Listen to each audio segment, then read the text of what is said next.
महिमा के योग्य, तारीफ के योग्य। थैंक यू लॉर्ड, धन्यवाद परमेश्वर। Thank you Jesus, thank you Lord. धन्यवाद धन्यवाद धन्यवाद। महिमा हो स्वामी आपकी, जय जयकार हो। और सभी को जय मसीह की। कितनी सुस्त आवाज है।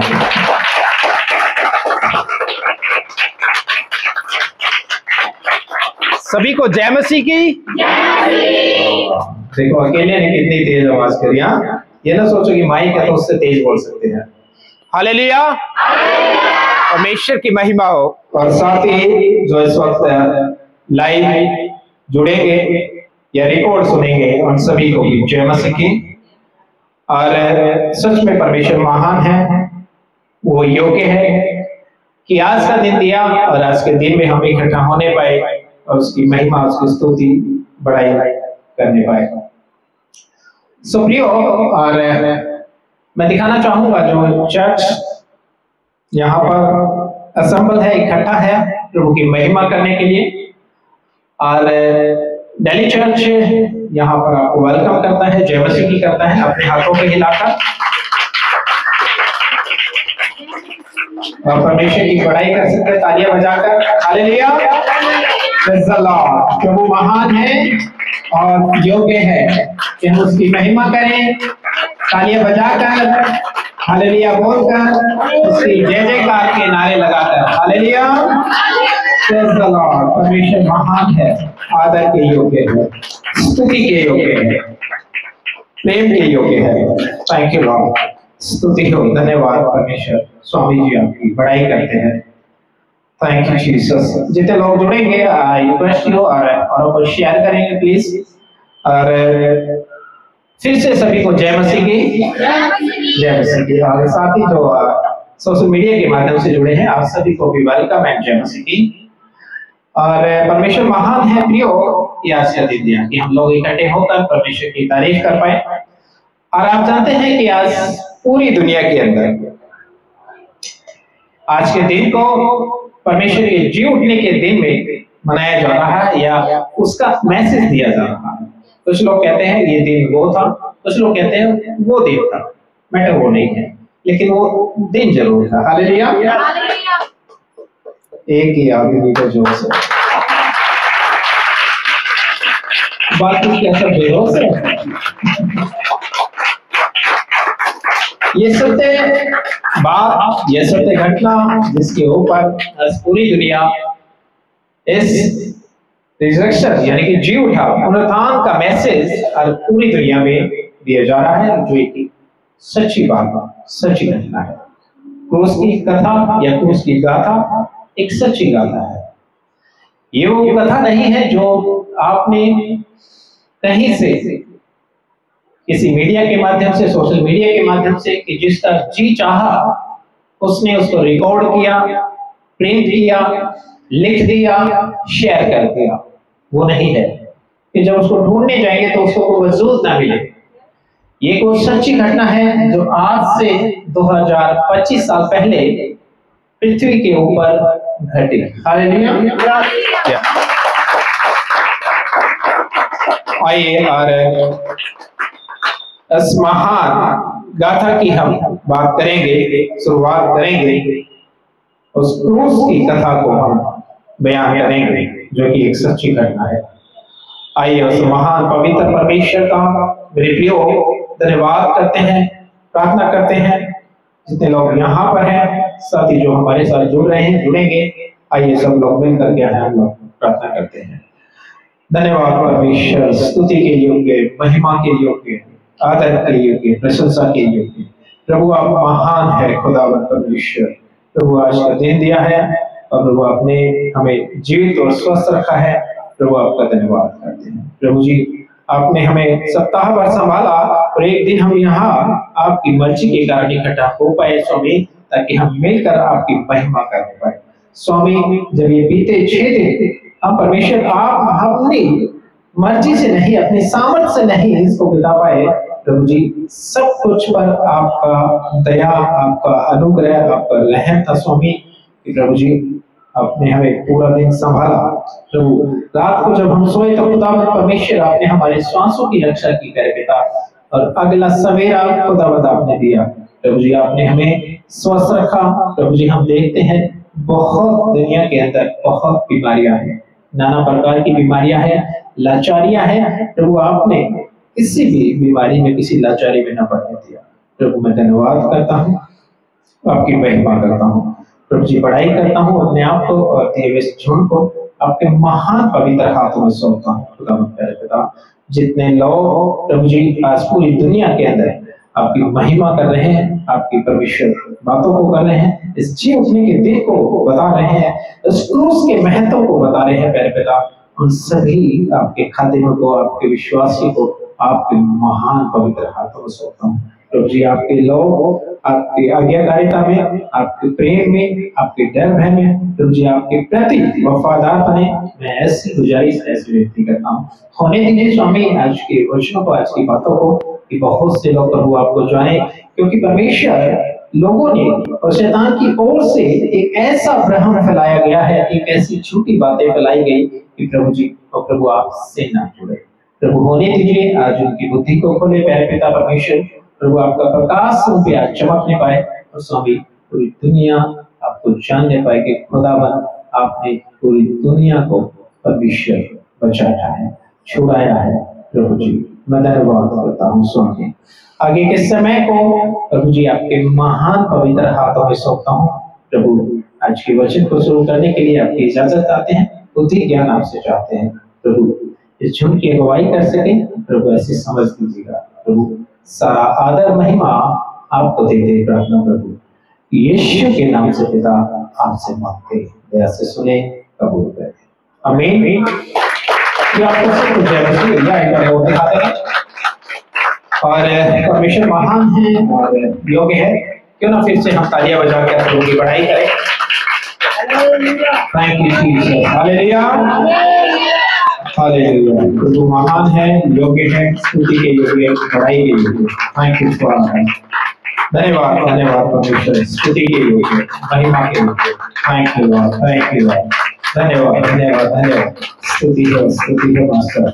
या प्लीज बैठ जाएंगे। और क्या आप लोग तैयार हैं आज के वचन को समझने के लिए और सुनने के लिए? परमेश्वर का धन्यवाद। प्रभु हमें ऐसी समझ दे कि हम आज के वचन को क्या है समझने और सीखने पाए। मेरी वॉइस आप तक मैं ऐसी उम्मीद करूंगा क्लियर है, वॉल्यूम आप तक सही पहुंच रहा होगा, या इंटरनेट का कोई इश्यू फेस नहीं कर पा रहे होंगे? सब ओके? थैंक गॉड, परमेश्वर का धन्यवाद। और सबसे पहले सभी को धन्यवाद, और इस जगह पर हम इकट्ठे हो पाए और खुदावंद की एक बड़ी योजना है ना, हमने कहा कि परमेश्वर की एक बड़ी योजना हम यहाँ पर इकट्ठे हो पाए, है ना। हमारी योजना या हमारी इच्छा पूरी नहीं हो सकती है, परमेश्वर उसको पूरी करता है, परमेश्वर की इच्छा पूरी होती है। आप जानते हैं भली भांति कि कोई भी मनुष्य अपनी उम्र को नहीं बढ़ा सकता है। कितने लोग जानते हैं? प्लानिंग करके बैठे हुए ना, रिटायरमेंट की ये बात है, रिटायरमेंट के बाद वहां जाएंगे, इस उम्र में वहां जाएंगे। भाई जैसे खुदावंद के कलाम से कह रहे थे कि तुमने कहा कि तू अपने बेटे पोते परपोतों का मुंह देखेगा, किसके वसीले से? परमेश्वर की मर्जी से। अगर वो खुद से योजना बनाए हो नहीं सकता, वो या मैं या कोई भी मनुष्य अपनी उम्र नहीं बढ़ा सकता है, अपने श्वास को नहीं बढ़ा सकता है। ये सब परमेश्वर की क्या है, दया पर क्या है निर्भर करता है, या उसकी मर्जी होती है। प्रियो, परमेश्वर का धन्यवाद कि खुदावंद ने यहाँ पर इकट्ठा किया कि हम उनकी बातों को समझें, उसकी महिमा, उसकी स्तुति, उसकी बड़ाई और उसकी जय जयकार को करें।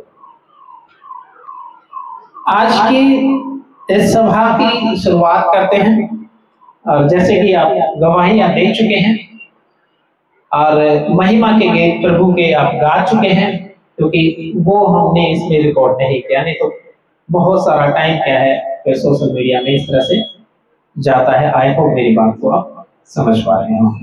बट गवाहियां हो चुकी हैं और महिमा के जो गीत, प्रशंसा के जो गीत है वो प्रभु के लिए हम लोग क्या है, सब लोग गा चुके। हालेलुया, हालेलुया जी। मेरे प्रियो, शुरुआत एक ऐसी घटना की जो पृथ्वी पर इससे पहले कभी नहीं घटी। क्या कहा मैंने?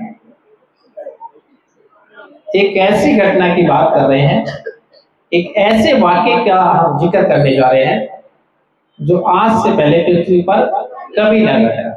कब घटी थी ये घटना? जिस घटना की मैं जिक्र कर रहा हूं वो आज से 2025 साल पहले जो घटी कि एक उद्धारकर्ता इस जगत पर मनुष्य बनकर आए। उस उद्धारकर्ता का नाम प्रभु यीशु मसीह है। Hallelujah, very good. प्रभु की तारीफ के लिए ये कर सकते हैं। एक ऐसी अनोखी बात, राइट, कि किस तरह परमेश्वर ने उन बातों को अपने लोगों के द्वारा, अपने नबियों के द्वारा कहा था, उद्धार करता जन्मेगा और सब मनुष्यों के पापों को क्या है, हाँ, क्षमा करेगा या उनको उठा ले जाएगा। पापों से क्षमा करेगा, लोगों को निजात देगा, क्योंकि निजात नहीं थी। पाप जगत में आया लेकिन निजात नहीं थी, और इस पाप को अपने जीवन से दूर करने के लिए लोगों ने नाना प्रकार की विधियां अपनाई। राइट, वो विधियां क्या थी? पाप बलि, दोष बलि, कि अगर हम लोग ये बलिदान चढ़ा देंगे, ये कर देंगे तो हमारे पाप क्षमा हो जाएंगे। लोगों ने ऐसा सोच कर क्या है किया, लेकिन ये एक अस्थाई था। क्या था ये? एक अस्थाई था, एक टेम्परेरी था, या कहूं तो जरूरत थी स्थायी या परमानेंट, ताकि मनुष्य के पाप क्षमा किए जाए, उनसे दूर किए जाए। राइट, आप जानते हैं कि परमेश्वर ने मनुष्य को बनाया और मनुष्य को आज्ञा दी, और उस मनुष्य का जो नाम है आदम और हव्वा है।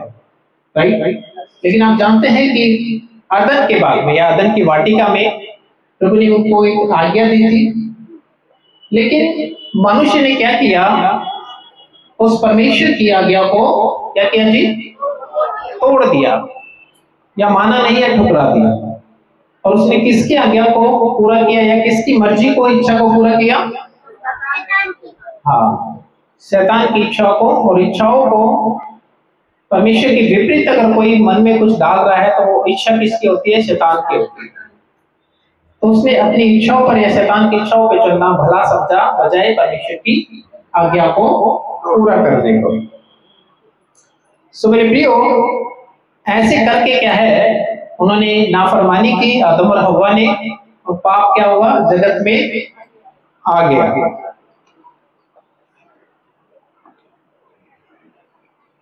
हेलो हेलो हेलो, हाँ जी, तो पाप क्या हो गया जी? जगत में आ गया। आप जानते हैं कि पहला आदम का मतलब है पहला मनुष्य। पहले मनुष्य के द्वारा पाप जगत में आ गया।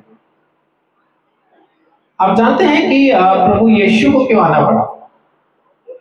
कि परमेश्वर ने चाहते थे कि जगत में अगर पाप मनुष्य के द्वारा आया है तो मनुष्य के ही द्वारा पाप,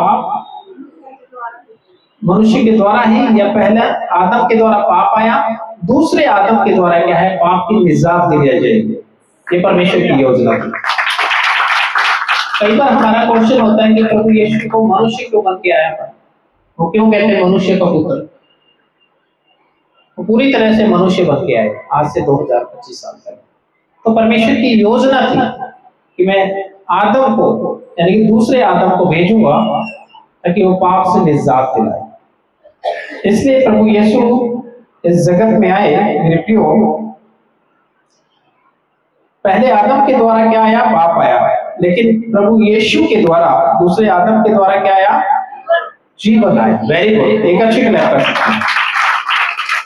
जीवन बहुत आयत का जीवन है, अनंत का जीवन, अनुग्रह का जीवन परमेश्वर प्रभु यीशु के द्वारा आया। आइए और खुदावंद के कलाम से हम लोग प्रयोग पढ़ना जा रहे हैं। जी हाँ, माइक लीजिए।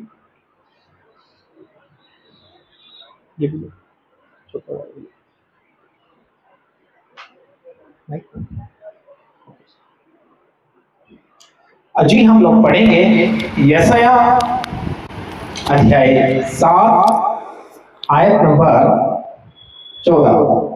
नॉइस कैंसलेशन कर लेना, माइक का नॉइस।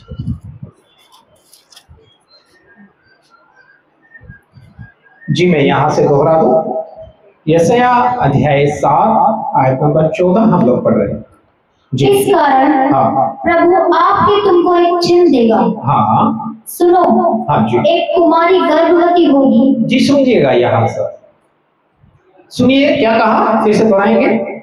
सुनो सुनो, जितने लोग यहाँ पर है और सोशल मीडिया के माध्यम से है, पूरी दुनिया के लोगों सुनो। जी। एक कुमारी गर्भवती होगी। एक कुमारी जो होगी क्या होगी? गर्भवती होगी। हाँ जी। और पुत्र जनेगी। पुत्र जनेगी और उसका नाम इमानुएल रखेगी। जी।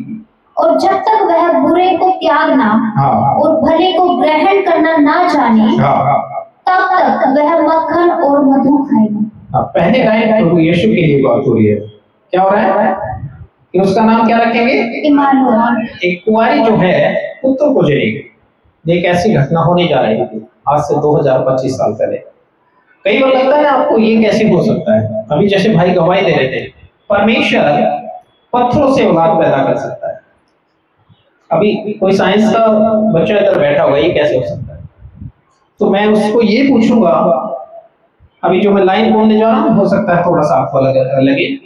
परमेश्वर ने फिर कैसे योजना बनाई कि एक महिला और पुरुष के मिलने से बच्चा पैदा होता है? ये कौन सा साइंटिस्ट था, कौन सी लैब थी, कौन सा प्रयोग हुआ था जो साइंटिस्ट ने किया था? साइंटिस्ट की वजह से हुआ, परमेश्वर के द्वारा हुआ।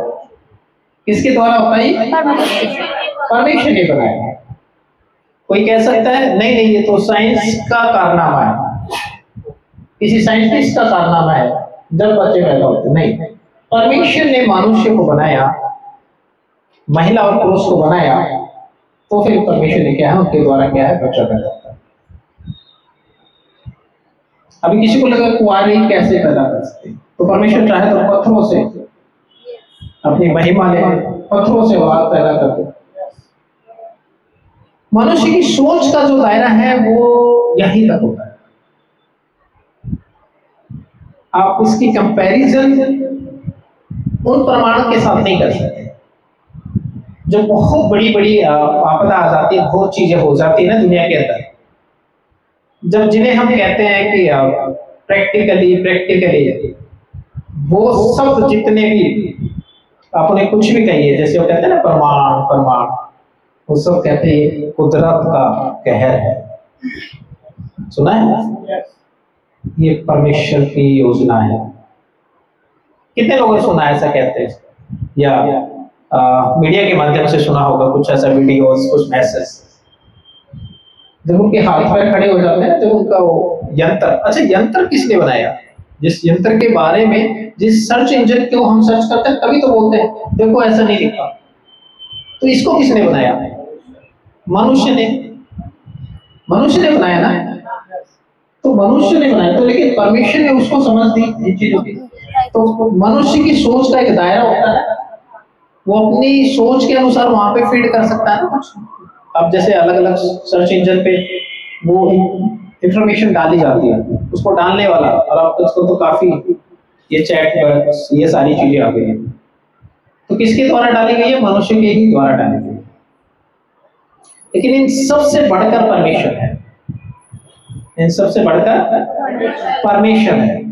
और एक साइंस है जिसको आज तक कोई समझ नहीं पाया, है ना। अलग अलग चीजें बनाते हैं ना, हम इसको जान लेंगे, हम उसको जान लेंगे, यहाँ चले जाएंगे, वहां चले जाएंगे, लेकिन परमेश्वर का एक योजना है, प्रभु एक साइंटिस्ट है कह लीजिएगा, जिसने अपनी बुद्धि से, अपने ज्ञान से आकाश, पृथ्वी और ग्रहों को बनाया है। तो सोचिएगा तो परमेश्वर के बिना कुछ नहीं हो सकता। हाँ जी, हाँ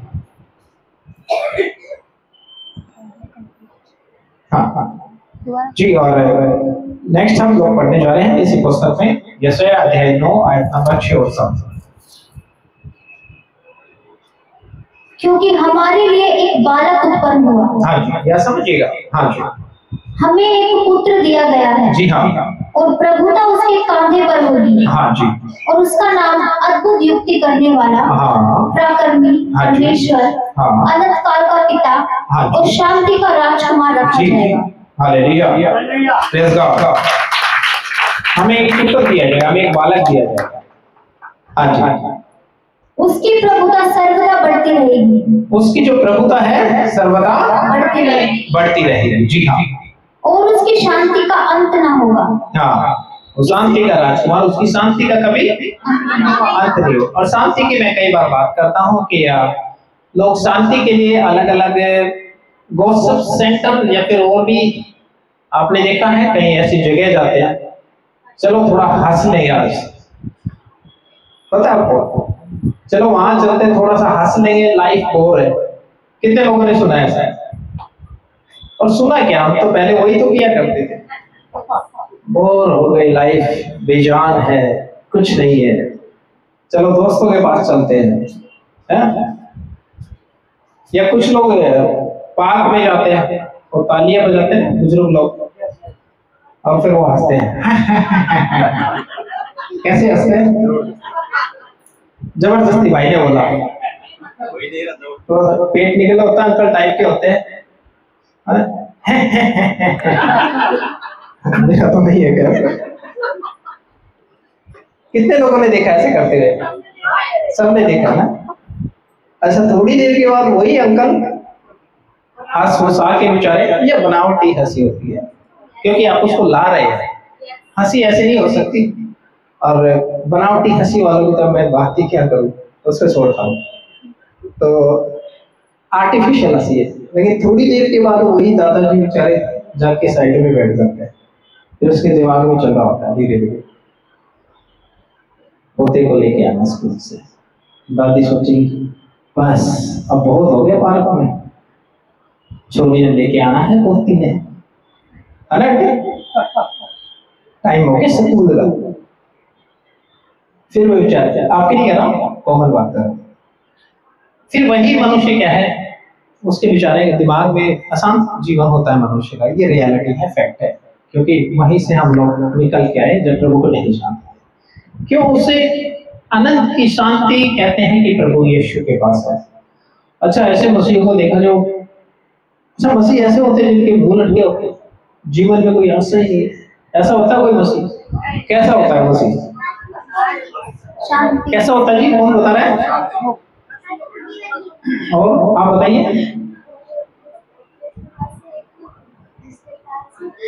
चीज होती है जिसके लिए वो जीता है। क्या होती है उसके पास? उसके पास परमेश्वर होता है जिसके लिए उसे जीना होता है। आ जाओ आप दोनों बात, इसको ले लेता नहीं कहीं, उसी को लेते हैं। अब क्या करूँ, चलो बॉक्स अब थोड़ा सा रुक के बोलते हैं। आप बताइए इधर आइए बच्चे, उधर माइक उधर कैमरे देख के बोलो बेटा। जो मसीह होता है उसका जीवन कैसा होता है? जो मसीह होता है वो मसीह के लिए जीता है। और कैसा रहता है? खुश रहता है, दुखी रहता है? खुश रहता है, आनंद रहता है। Yes, keep smile. हाँ, वेरी गुड। चलिए अब हमको देखो, बताइए मसीह जो होता है, एक मसीह बच्चा है आप कैसे रहते हैं अपने जीवन में? रोते रहते हैं या खुश रहते हैं? हम हमेशा खुश रहते हैं। हम हंसमुख जीवन जीते हैं, कभी दुखी नहीं होते। जब भी दुखी होते हैं परमेश्वर का नाम लेते हैं, हंसमुख जीवन जीते हैं। वेरी गुड, क्या बात है। टेंशन नहीं होती। वेरी गुड, बहुत अच्छी बात है।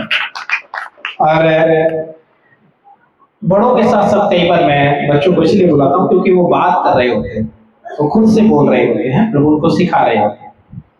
तो आपको हौसला मिले, अगर आप मुझे यहाँ से या सोशल मीडिया के माध्यम से भी आप लोग सुनते हैं, आपके बच्चे हैं उन्हें एजुकेट करें, प्रभु में चलाएं, क्योंकि हम इसी बात का समर्पण करते हैं कि हम अपने बच्चों को प्रभु में चलाएंगे और हम खुद भी प्रभु में चलेंगे उसके आगे होंगे।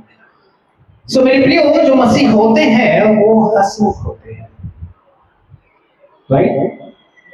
ऐसा मत सोचना मैं जानबूझ के हंस रहा हूँ, कुछ लोग तो मुझे हंसमुख लाली होते हैं, स्माइली पास्टर ना। ओके, सो परमेश्वर अनंत की शांति देते हैं, इसलिए हमारे जीवन में क्या है, शांति बनी रहती है।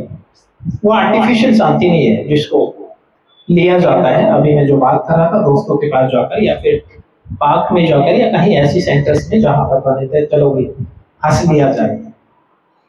हाँ जी, आगे बढ़ेंगे।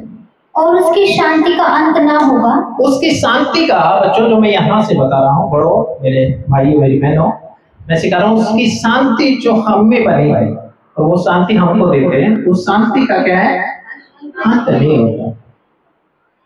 लेकिन जो शांति जिसके पास नहीं है उसका अंत क्षण भर में हो जाता है। वो कुछ मिनट्स की होगी, कुछ घंटों की होगी, फिर उसका जीवन में निराशा में डूबता है। राइट? मैं सही कह रहा हूँ या गलत कह रहा हूँ? हाँ, इसलिए बोला, मुझे लगा नहीं। ओके जी जी, हाँ जी। उसकी शांति का अंत ना होगा। हाँ, इसलिए वह उसको दाऊद की राजगद्दी पर इस समय से लेकर सर्वदा के लिए न्याय और धर्म के द्वारा स्थिर किए और संभाले रहेगा। Hallelujah, praise God. खुदावंद यीशु मसीह की बात है। आइए आ रहे हैं इसी पुस्तक से हम लोग पढ़ेंगे यहोवा की धुन के द्वारा यह हो जाएगा। वेरी गुड, क्या बात है। परमेश्वर की योजना के अनुसार हमारी मनुष्य की परमेश्वर की योजना के द्वारा ऐसा हो जाएगा, उसकी महिमा हो जी। और इसी पुस्तक में हम लोग हैं यशायाह अध्याय 53 आयत नंबर 1 से पढ़ने जा रहे हैं। जो समाचार हमें दिया गया, हाँ जी, उसका किसने विश्वास किया? जो समाचार हमको दिया गया है, जो सुसमाचार जिसकी हम बात कर रहे हैं, जिसकी हम बात बता रहे हैं, उस पर किसने यकीन किया? कई लोग क्वेश्चन करते हैं, तो आप समझिएगा आज किसकी हम बात करने जा रहे हैं। जी हाँ। और यहोवा का भुजबल किस पर प्रकट हुआ? हाँ जी, क्योंकि वह उसके सामने अंकुर के समान और ऐसी जड़ के समान होगा, हाँ, जो निर्जल भूमि में फूट निकलेगी। जी, उसकी ना तो कुछ सुंदरता थी कि हम उसको देखते, हाँ, और ना उसका रूप भी हमें ऐसा दिखाई पड़ा कि हम उसको चाहते। जी, वह तुच्छ जाना जाता जी, और मनुष्यों का त्यागा हुआ था। जी, वह दुखी पुरुष था, हाँ जी, रोग से उसकी जान पहचान थी, जी, और लोग उससे मुंह फेर लेते थे। जी, जी, वह तुच्छ जाना गया, हाँ, और हमने उसका मूल्य न जाना। हाँ जी, निश्चय उसने हमारे लोगों को सह लिया, जी, और हमारे ही दुखों को उठा लिया। हाँ, तो भी हमने उसे परमेश्वर का मारा कूटा और दुर्दशा में पड़ा हुआ समझा। हाँ। परंतु परमेश्वर प्रभु यीशु की बात सुनते जाइए जी। परंतु वह हमारे ही अपराधों के कारण घायल किया गया, हाँ, वह हमारे अधर्म के कामों के कारण कुचला गया। जी, हमारी ही शांति के लिए उस पर ताड़ना पड़ी, जी, कि उसके कोड़े खाने से हम लोग चंगे हो जाएं। हाँ जी, हम तो सब के सब भेड़ों के समान भटक गए थे, हाँ, हम में से हर एक ने अपना अपना मार्ग लिया, और यहोवा ने हम सबों के अधर्म का बोझ उसी पर लाद दिया। उसी पे लाद दिया। वह सताया गया, हाँ, तो भी सहता रहा, हाँ, और अपना मुंह न खोला। जी, जिस प्रकार भेड़ वध होने के समय और भेड़ी ऊन कतरने के समय चुपचाप शांत रहती है, हाँ, वैसे ही उसने भी अपना मुंह न खोला। हाँ जी, अत्याचार करके और दोष लगाकर वे उसे ले गए। हाँ, सुनते जाइए, परमेश्वर प्रभु यीशु की बात होगी। हाँ जी, उस समय के लोगों में से किसने इस पर ध्यान दिया कि वह जीवितों के बीच में से उठा लिया गया? हालेलुया। मेरे ही लोगों के अपराधों के कारण उस पर मार पड़ी। हाँ जी। उसकी कब्र भी दुष्टों के संग ठहराई गई जी। और मृत्यु के समय वह धनवान का संगी हुआ जी। यद्यपि उसने किसी प्रकार का उपद्रव ना किया था और उसके मुंह से कभी छल की बात नहीं निकली थी जी। तो भी यहोवा को यही भाया कि उसे कुछ नहीं, तो भी ये भाया जी। उसी ने उसको रोगी कर दिया। हाँ जी। जब वह अपना प्राण दोष बलि करे तब वह अपना प्राण दोष बलि करे। किसके लिए? हम मनुष्य के लिए। उस पे कोई दोष नहीं था, उसने कोई पाप नहीं किया था प्रभु यीशु ने। ये योजनाबद्ध तरीके से हुआ है ना, जिसकी मैं बात कर रहा था कि मनुष्य क्या करे, पाप बलि दोष बलि क्या कर रहा था, चढ़ा रहा था या कर रहा था। लेकिन प्रभु यीशु मसीह इस जगत में आए, हमारे पापों को हमसे दूर किया और अपने आप को दे दिया। राइट। हाँ जी। जब वह अपना प्राण दोष बलि करे हाँ, तब वह अपना वंश देखने पाएगा। हाँ जी। वह बहुत दिन जीवित रहेगा जी। उसके हाथ से यहोवा की इच्छा पूरी हो जाएगी। हालेलुया। वह अपने प्राणों को दुख उठाकर उसे देखेगा हाँ। और तृप्त होगा जी। अपने ज्ञान के द्वारा मेरा धर्मी दास बहुतेरों को धर्मी ठहराएगा जी। हालेलुया। और उनके अधर्म के कामों का बोझ आप उठा लेगा। हाँ जी। इस कारण मैं उसे महान लोगों के संग भाग दूंगा जी। और वह सामर्थियों के संग लूट बांट लेगा जी। क्योंकि उसने अपना प्राण मृत्यु के लिए उड़ेल दिया जी। वह अपराधियों के संग गिना गया हाँ। तो भी उसने बहुतों के पापों का बोझ उठा लिया और अपराधियों के लिए विनती करता है। अपराधियों के लिए क्या किया? विनती करता है। आप जानते हैं जब क्रूसिफिक्शन हो रहा था तो क्या कहा प्रभु ने? हे पिता, जो यातना दे रहे थे उनको कहा कि पिता ने क्षमा कर, क्योंकि ये नहीं जानते कि ये क्या करते हैं। राइट। आइए और हम लोग पढ़ते हैं इससे आगे, और लूका रचित सुसमाचार और अध्याय 1 आयत नंबर 26 हम लोग इस पर गौर करने जा रहे हैं।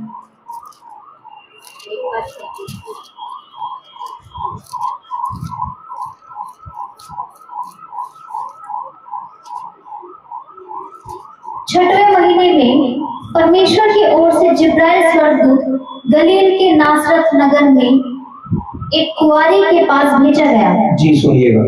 जिसकी मंगनी यूसुफ नामक दाऊद के घराने के एक पुरुष से हुई थी जी। उस कुंवारी का नाम मरियम था। हाँ। स्वर्गदूत ने उसके पास भीतर आकर कहा जी। आनंद और जय तेरी हो जी। जिस पर ईश्वर का अनुग्रह हुआ है। हाँ। प्रभु तेरे साथ है। हाँ जी। वह उस वचन से बहुत घबरा गई। हाँ। और सोचने लगी अगर एक कुंवारी के पास आकर स्वर्गदूत ये बात होकर तो जाहिर सी बात है उसका घबराना। हाँ जी। वह उस वचन से बहुत घबरा गई और सोचने लगी कि यह किस प्रकार का अभिवादन है। हाँ। स्वर्गदूत ने उससे कहा, हे मरियम, भयभीत ना हो जी, क्योंकि परमेश्वर का अनुग्रह तुझ पर हुआ है जी। देख, तू गर्भवती होगी जी और तेरे एक पुत्र उत्पन्न होगा। हाँ जी। तू उसका नाम यीशु रखना। हाँ जी। वह महान होगा और परम प्रधान का पुत्र कहलाएगा जी। और प्रभु परमेश्वर उसके पिता दाऊद का सिंहासन उसको देगा जी। और वह याकूब के घराने पर सदा राज्य करेगा जी। और उसके राज्य का अंत न होगा। हाँ जी। मरियम ने स्वर्गदूत से कहा, यह कैसे होगा? यह कैसे? मैं तो पुरुष को जानती ही नहीं। मैं तो पुरुष को जानती ही नहीं। हाँ जी। स्वर्गदूत ने उसको उत्तर दिया, पवित्र आत्मा तुझ पर उतरेगा और परम प्रधान की सामर्थ तुझ पर छाया करेगी। इसलिए वह पवित्र जो उत्पन्न होने वाला है परमेश्वर का पुत्र कहलाएगा। परमेश्वर का पुत्र कहलाएगा, क्योंकि जरूरी था एक आदम के द्वारा, एक मनुष्य के द्वारा परमेश्वर योजनाबद्ध तरीके से भेजे कि हम लोगों के क्या है पाप से छुटकारा दिलाया जाए जी।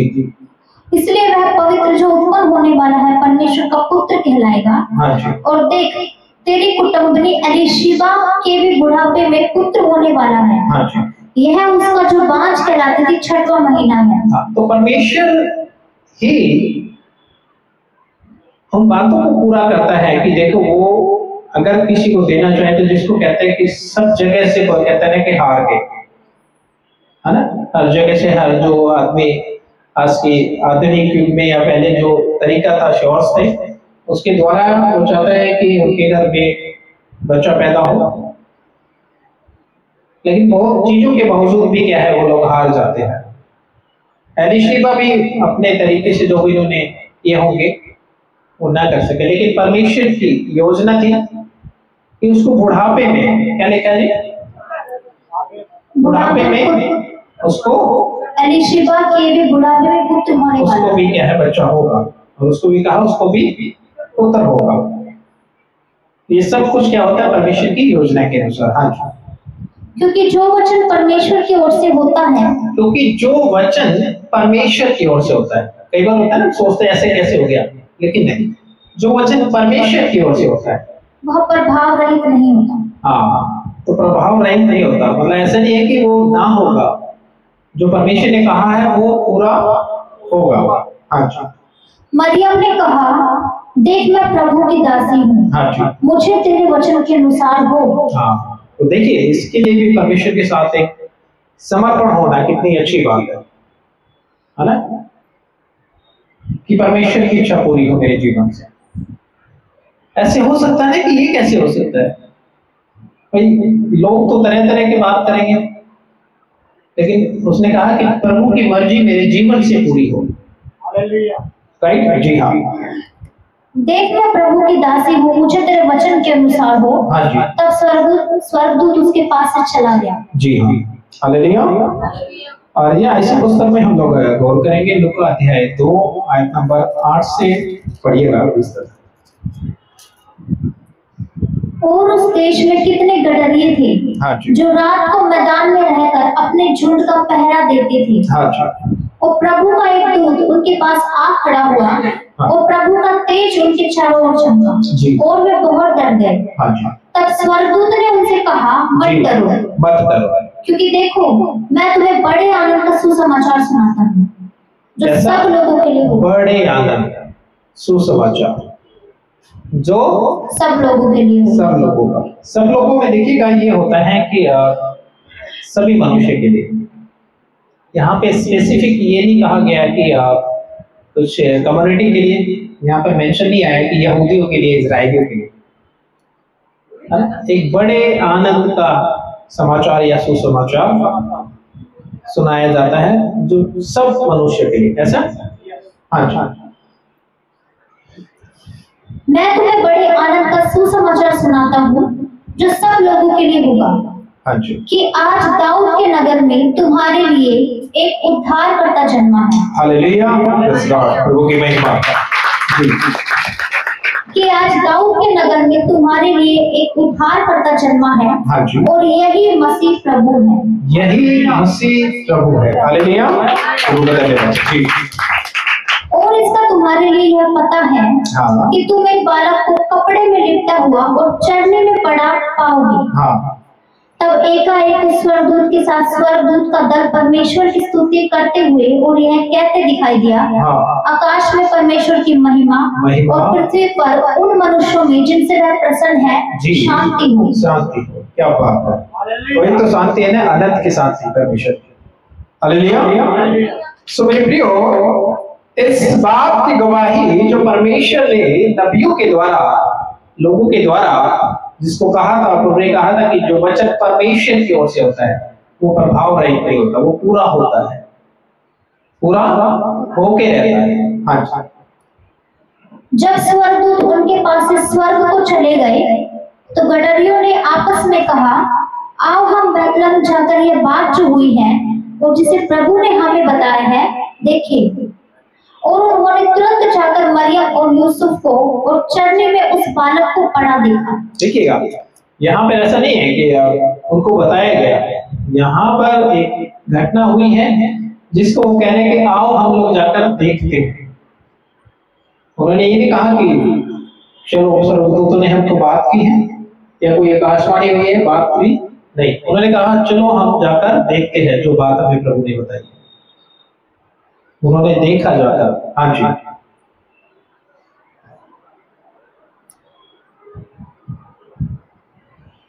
और उन्होंने तुरंत जाकर मरियम और यूसुफ को और चटनी में उस बालक को पड़ा देखा। हाँ, इन्हें देखकर उन्होंने वह बात जो इस बालक के विषय में उनसे कही गई थी कही गई थी, हाँ कही गई थी, प्रकट की पूरी हुई। और सब सुनने वालों ने उन बातों से जो गडरियों ने उनसे कही आश्चर्य किया।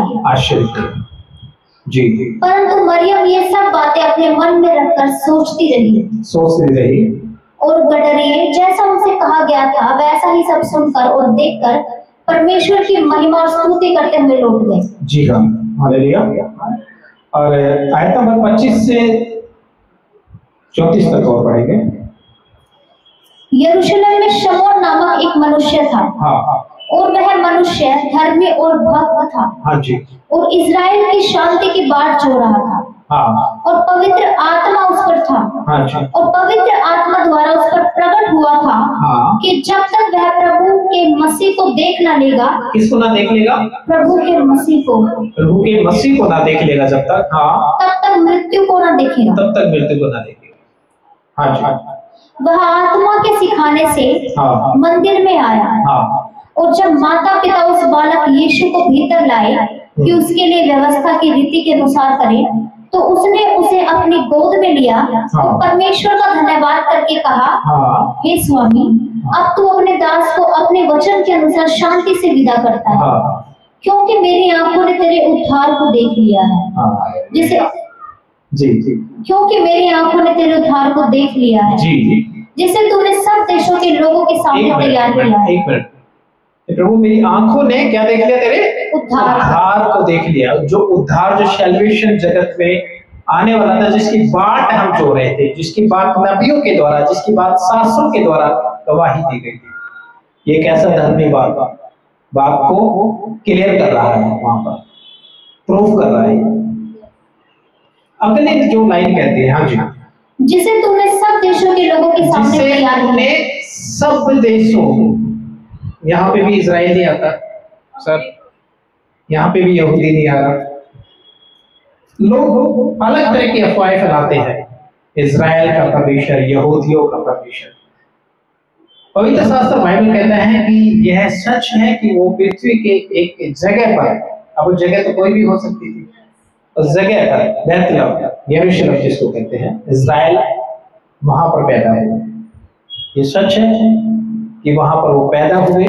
यह भी सच है कि वो यहूदी, जिसे आज हम यहूदी कहते हैं, ज्यूइश कहते हैं, उनमें वो पाले पोसे गए, उनकी रीति के अनुसार उनका खतना भी हुआ है। लेकिन केवल यहूदियों के लिए नहीं आए, केवल ज्यूइश के लिए नहीं है, पूरी सृष्टि के लिए। क्योंकि पहले से भविष्यवाणियां हम पढ़ते आ रहे हैं मानव जाति के लिए, पूरे जगत के लिए परमेश्वर ने ऐसा प्रेम किया। किसके लिए दे दिया? अपने इकलौते को जगत के लिए, संसार के लिए, यूनिवर्स के लिए, मनुष्यों के लिए। और यहाँ पे लिखा है देश देश के लोगों, देशों के लोगों के लिए। अच्छा, सब देशों के लोगों, जिसे तूने सब देशों के लोगों के सामने, जिसे लोग ये कहते हैं कि इजराइल का परमेश्वर, यहूदियों का परमेश्वर, वो परमेश्वर तो सब देशों का परमेश्वर है, भारत का परमेश्वर है। हालेलुया, पूरी यूनिवर्स है। हाँ, जिसे तूने सब देशों के लोगों के सामने तैयार किया है जी, कि वह अन्य जातियों को प्रकाश देने के लिए ज्योति, तो अन्य जातियों के लिए क्या करेंगे? प्रकाश देने के लिए क्या है? ज्योति है, लाइट ऑफ द वर्ल्ड, जगत की ज्योति, जीवन की ज्योति प्रभु यीशु जी। कि वह अन्य जातियों को प्रकाश देने के लिए ज्योति और तेरे बीच लोग इस्राएल की महिमा हो। अच्छा। उसका पिता और उसकी माता इन बातों से जो उसके विषय में कही जाती थी आश्चर्य करते थे। आश्चर्य करते। तब शमौन ने उनको आशीर्वाद देकर उसकी माता मरियम से कहा, देख वह तो इस्राएल में बहुतों के गिरने और उठने के लिए और एक ऐसा चिन्ह होने के लिए ठहराया गया है जिसके विरोध में बातें की जाएंगी। वरन तेरा प्राण भी तलवार से वार पार छिप जाएगा। इससे बहुत हृदयों के विचार प्रकट होंगे। Hallelujah, praise God. आइए थोड़ा सा और जी, और प्रभु की महिमा हो, तारीफ, पढ़ाई कर सकते हैं। आइए और मत्ती रचित सुसमाचार अध्याय 26 आयत नंबर 24 का पढ़ेंगे।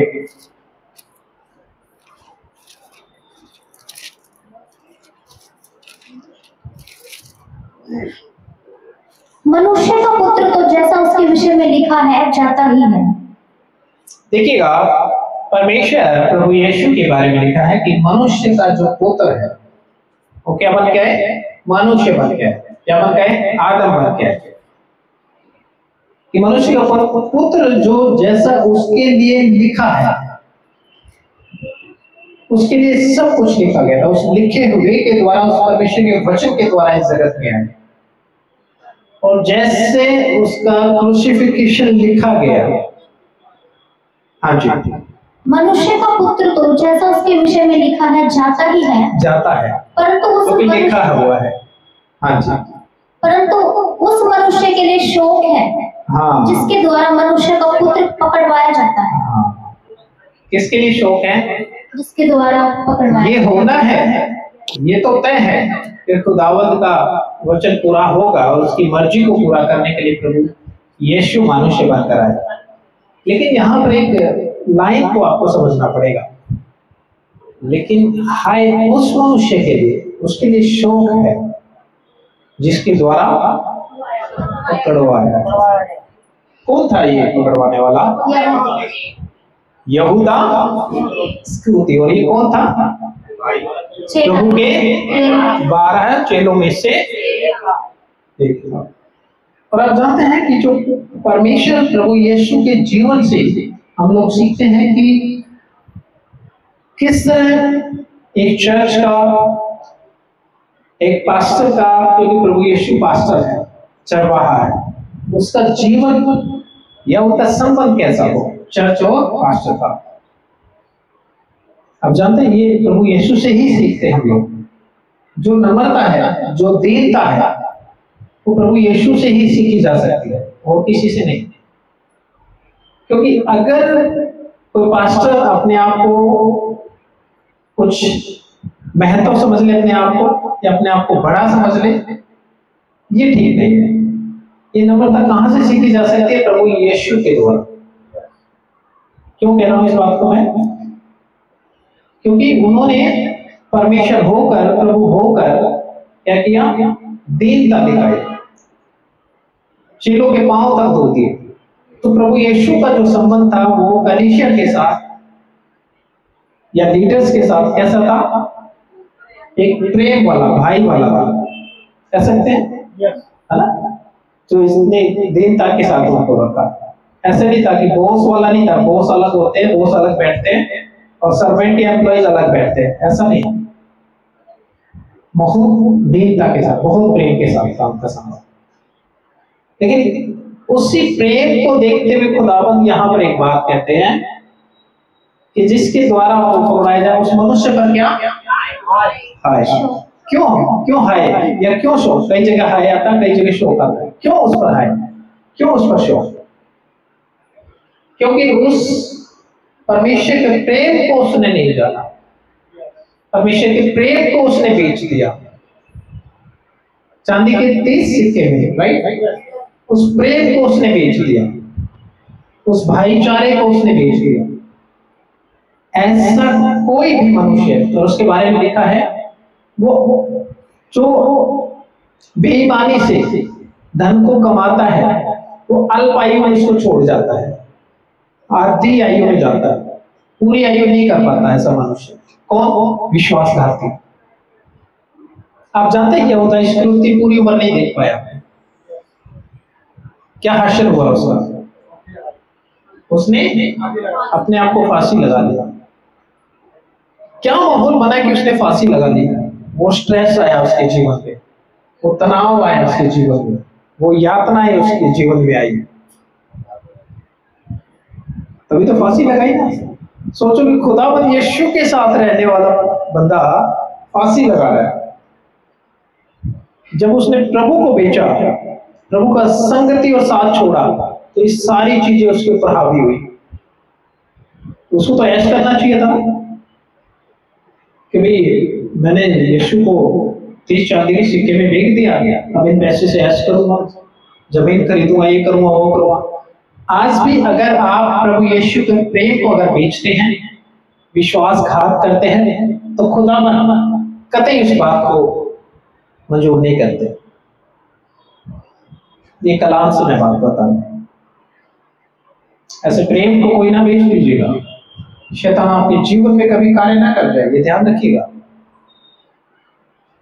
ये समझा रहा हूं, ये सिखा रहा हूं, यहाँ परमेश्वर से अलग ना हो जाए। जी, यदि उस मनुष्य का जन्म ही ना होता, उसका जन्म ही ना होता, तो उसके लिए भला होता। उसके लिए भला होता।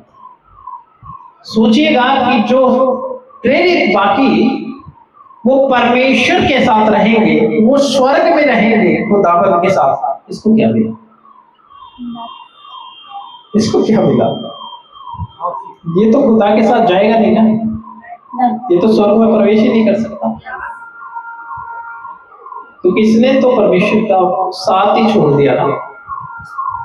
तो सोचिए कि प्रभु का साथ कितना कीमती है, इस देह में रहते हुए भी और इस देह के बाद कि हम परमेश्वर के साथ रहेंगे, कितना कीमती है प्रभु का साथ। और प्रभु के साथ चीट करना, और प्रभु के लोगों के साथ चीट करना, या पवित्र आत्मा के साथ छल करना, कैसे हम हनन्याह सफीरा का जिक्र पढ़ते हैं, वो भी मारे गए। तो चीट नहीं कर सकते हैं परमेश्वर के साथ, विश्वासघात नहीं कर सकते हैं। जी हाँ, यदि उस मनुष्य का जन्म ही ना होता, हाँ, तो उसके लिए भला होता। उसके लिए भला होता। तब उसके पकड़वाने वाले यहूदा ने कहा, हे रब्बी, क्या वह मैं हूँ? हाँ, उसने उससे कहा, तू कह चुका। तो कह चुका है। उसने कहा मैं हूँ। तो विश्वासघाती ये क्वेश्चन कर सकता है, जिसके साथ विश्वासघात करेगा, मैं तो नहीं, क्या मैं हूँ जी वो? और जी मैं हूँ ऐसा, ब्रदर मैं हूँ ऐसा, ऐसा वो बोल सकता है। तो खुदावंद ने कहा तू बोल चुका है। हाँ जी, ओके, 34 तक। 34। जब वे खा रहे थे, तो यीशु ने रोटी ली और आशीष मांगकर तोड़ी, जी जी, और चेलों को देकर कहा, लो खाओ, यह मेरी देह है। जी हाँ। फिर उसने कटोरा लेकर धन्यवाद किया, हाँ जी, और उन्हें देकर कहा, तुम सब इसमें से पियो, हाँ, क्योंकि यह वाचा का मेरा वह लहू है, हाँ, जो बहुतों के लिए पापों की क्षमा के निमित्त बहाया जाता है। जो हम अभी प्रभु की मृत्यु को याद करते हैं ना, कि किस तरह परमेश्वर ने यातना दी, हम जब प्रभु भोज लेते हैं तो उसको याद करते हैं बातों को, इसलिए लेते हैं। हाँ जी, मैं तुमसे कहता हूँ कि दाख का यह रस उस दिन तक कभी न पीऊंगा, जब तक तुम्हारे साथ अपने पिता के राज्य में नया ना पीऊं। हाँ जी। फिर वे वचन गाकर जैतून पहाड़ पर गए। जी, तब यीशु ने उनसे कहा, तुम सब आज ही रात को मेरे विषय में ठोकर खाओगे, जी, क्योंकि लिखा है, मैं चरवाहे को मारूंगा और झुंड की भेड़ें तितर बितर हो जाएंगी। हाँ जी, परंतु मैं अपने जी उठने के बाद तुमसे पहले गलील को जाऊंगा। हालेलुया। ये परमेश्वर ने पहले कह दिया था ना, और सारी घटना का परमेश्वर क्या है जिक्र करते हैं कि मनुष्य का पुत्र तो पकड़ाया जाएगा, देखो मेरे पकड़वाने वाले आ चुके हैं, मेरे साथ ये घटना होगी, है ना, मुझे क्रूस पे लटकाया जाएगा, क्योंकि ये सब योजनाबद्ध तरीका है। प्रभु को पता था ये सब, और परमेश्वर ने बताया था कि किस तरह मृतकों में से तीसरे दिन में जी उठूंगा।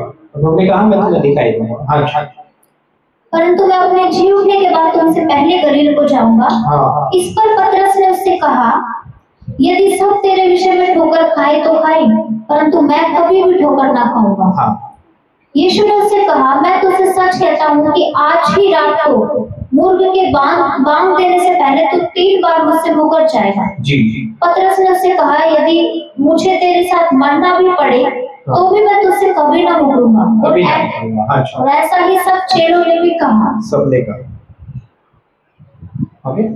ओके ओके, या और मत्ती 26 26 का 24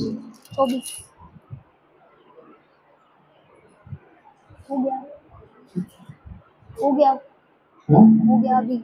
ये पढ़ा था। हाँ हाँ, 37 से 46। वह पतरस और जब्दी के दोनों पुत्रों को साथ ले गया और उदास और व्याकुल होने लगा। तब उसने उनसे कहा, मेरा जी बहुत उदास है, यहाँ तक कि मेरा प्राण निकला जा रहा है। तुम यहीं ठहरो और मेरे साथ जागते रहो। फिर वह थोड़ा और आगे बढ़कर मुंह के बल गिरा और यह प्रार्थना की, हे मेरे पिता, यदि हो सके तो यह कटोरा मुझसे टल जाए। तो भी जैसा मैं चाहता हूँ वैसा नहीं, परंतु जैसा तू चाहता है वैसा ही हो। तो कैसे कहा कि जब कोई शरीर में होकर इन यातनाओं को देखता है ना, तो सब कुछ प्रभु यीशु मसीह उनको यातनाओं को सहना पड़ा। वो कोड़ों की मार, और किस तरह बाइबल बताती है उनको, जब उनको पेश किया गया तो उनको कहा गया कि इनके ऊपर तो कोई दोष ही नहीं देखते हैं लोग, लेकिन उसके बावजूद भी क्या किया, उनको क्रूसिफाइड किया गया, क्योंकि एक योजना थी परमेश्वर की। हम जानते हैं कि किस तरह लोगों ने क्या है उन्हें जलील किया, है ना, उन्हें कोड़े लगाए, उन्हें घायल किया गया, क्योंकि कलाम में लिखा है कि हमारे अपराधों के कारण घायल हुआ। सोचिए कि उस वक्त की हाकिम, उस वक्त का जज कह रहा है इसको कोई दोष ही नहीं है। तो इस बात को क्या है जरूर स्मरण रखना चाहिए हम लोगों के कि प्रभु यीशु ने हमारे लिए, और कलाम इस बात के लिए क्लियरिटी करता है। हाँ जी। फिर उसने चेलों के पास आकर उन्हें सोते पाया और पतरस से कहा, क्या तुम मेरे साथ एक घड़ी भी न जाग सके? जागते रहो और प्रार्थना करते रहो कि तुम परीक्षा में ना पड़ो। परीक्षा में ना पड़ो। आत्मा तो तैयार है परंतु शरीर दुर्बल है। देखो, जागते रहो ताकि तुम परीक्षा में ना पड़ो। जैसे वो सो गई है वो। हाँ जी। जागते रहो और प्रार्थना करते रहो कि तुम परीक्षा में ना पड़ो। परीक्षा में ना पड़ो। तो आज मनुष्य क्या गया है, सो गया है दुनिया के अंदर। प्रभु में जागृत नहीं है, प्रभु में जीवित नहीं है, सो गया। दुनिया अच्छी लगती है, चकाचौंध अच्छा लग रहा है ना, उसमें गुम हो गया, वो भटक गया। लेकिन अब कहीं भी चले जाए, आना यहाँ पड़ेगा। और जो मैं बता रहा हूँ ना, फिर वो टेम्परेरी खुशी के लिए आनंद तलाश करते रहोगे,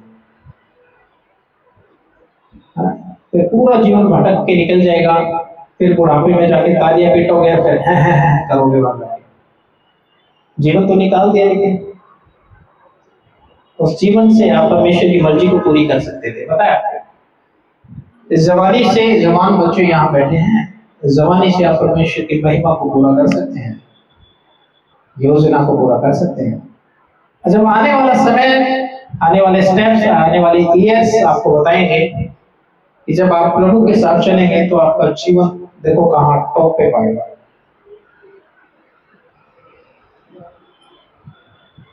जो बाहर से कथा कहानी बनाती वो बात नहीं कर रहा हूँ, उसके वायदे का है, उसका वचन के अनुसार बात कर रहा हूँ। प्रैक्टिकली होते देखिएगा अपने जीवन में। जो बच्चा, जो जवान, जो वृद्ध अपने जीवन को परमेश्वर के अनुसार चलता है, उसको आप देखिए कहाँ पाएंगे। जो उसमें बना रहता है। यूसुफ को सबने सताया, उसके भाइयों ने तक तुच्छ जाना उसको, लेकिन आप जानते हैं वो मिशन का प्रधानमंत्री बना। देश देश के लोग और जिन भाइयों ने बेचा था वही उसके सामने हाथ फैलाने आ गए। आए नहीं आए, अकाल पड़ा, जब खाने को दे दो नहीं तो भूखे मर जाएंगे। समझे बात को?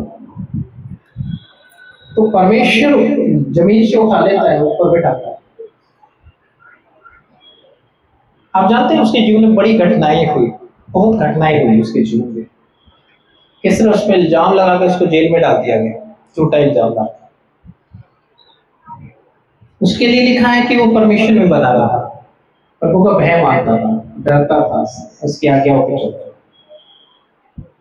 प्रभु कहां से कहां लेके जाता है। हाँ जी। फिर उसने दूसरी बार जाकर यह प्रार्थना की, हे मेरे पिता, यदि यह मेरे पिए बिना नहीं हट सकता तो तेरी इच्छा पूरी हो। ये क्यों इंसिडेंट आया और क्यों रियल इंसिडेंट ये घटना हो रही है और इसको हम लोग पढ़ रहे हैं, मैं पढ़ा रहा हूँ। शरीर है, इसमें अगर मारेंगे तो उसमें टॉर्चर करेंगे तो इसमें कष्ट होगा। खुदा ने यहाँ पे लिखा हुआ, छिपाया नहीं इस बात को। कहते हैं ना कि कोई अगर कहानी बनानी है तो कहते हैं अरे बड़े एक ऐसा मनुष्य आया, उसके ये था वो था, उसने ये कर दिया, हंसते हंसते फांसी ले ली, हंसते हंसते क्रूस ले लिया, हंसते हंसते प्राण दे दिए। नहीं, इस शरीर के भाव को व्यक्त किया जा रहा है, बताया जा रहा है। अभी मैं जो गवाही दे रहा था कि आप बीते साल किस तरह प्राण रुका तो कैसे बन आती है, राइट। उसने कहा प्रभु मेरा जी घबराता है, मेरा जी क्या है ना, जी कहता है मेरा जी आ गया। कहता है लोग हम अपनी भाषा में बोलते हैं हलक में जी आ गया ना, जैसे एक फीलिंग को शेयर किया जा रहा है, राइट। हाँ। हे मेरे पिता, यदि यह मेरे पिए बिना नहीं हट सकता तो तेरी इच्छा पूरी हो। तब उसने आकर उन्हें फिर सोते पाया जी, क्योंकि उनकी आंखें नींद से भरी थी जी। उन्हें छोड़कर वह फिर चला गया और उन्हीं शब्दों में फिर तीसरी बार प्रार्थना की जी।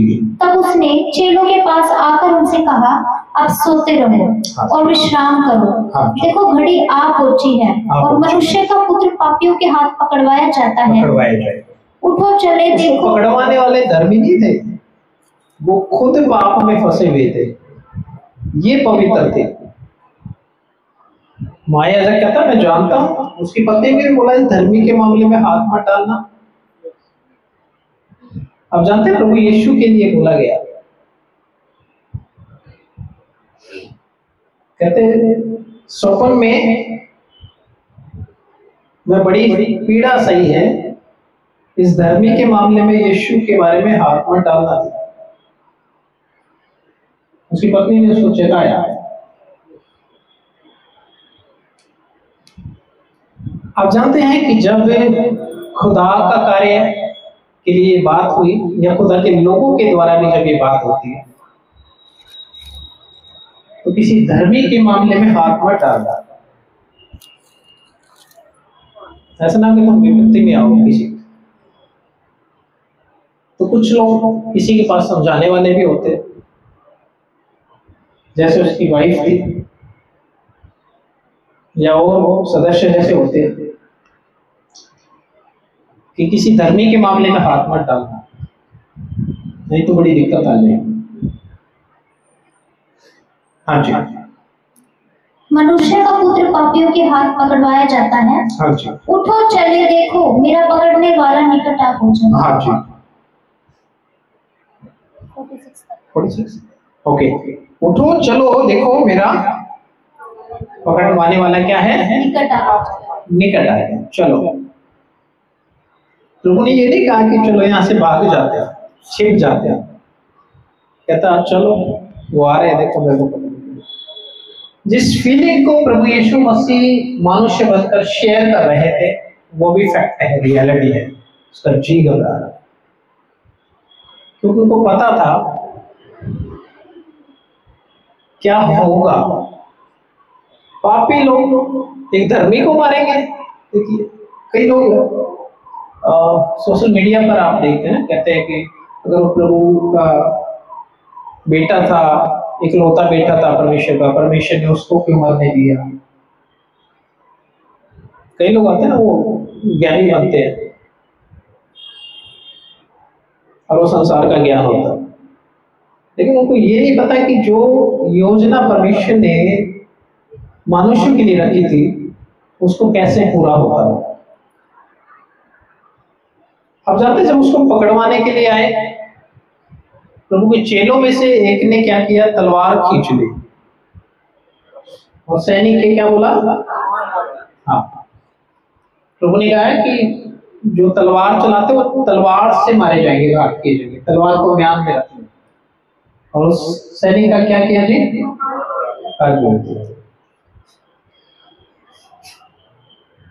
परमेश्वर ने कहा कि ये कुछ मुट्ठी वाली हो, ये मुझे पकड़ सकते हैं या मार सकते हैं अपनी मर्जी से? नेवर। मैं अभी पिता से प्रार्थना कर सकता हूँ, वो 12 पलटन मेरे लिए भेज सकता है।